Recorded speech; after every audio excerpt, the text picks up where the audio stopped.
this person says common law trusts. No, we do not touch common law trusts. Anybody out there trying to evade taxes or set up structures to evade taxes, don't recommend that. There's lots of ways to compliantly not pay taxes. And I want the IRS to go away just like everybody else does. Okay.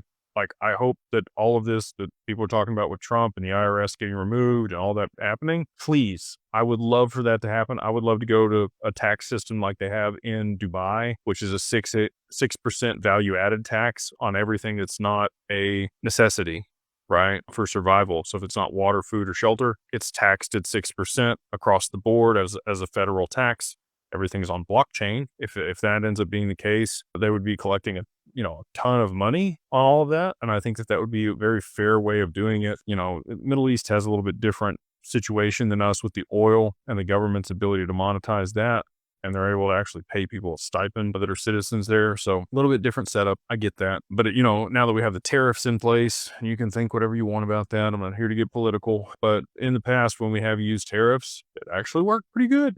We didn't have income tax here in the US. They got rid of the tariffs and implemented the income tax. And taxation is theft, in my opinion.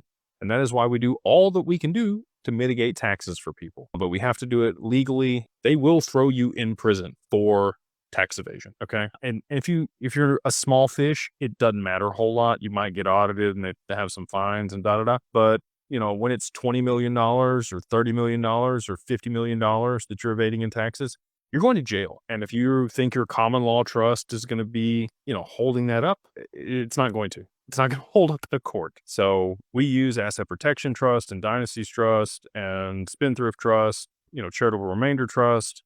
There's like 88 different types of trusts out there. And we have access to all those tools because that's what they are. They're tools. But we do not use common law trusts. And I would encourage you to look at whoever is trying to coerce you into that. If there's somebody that says you can defer taxes in perpetuity or, evade or remove taxes by using this type of trust, I would suggest not working with them. There's, again, plenty of ways to legally mitigate taxes.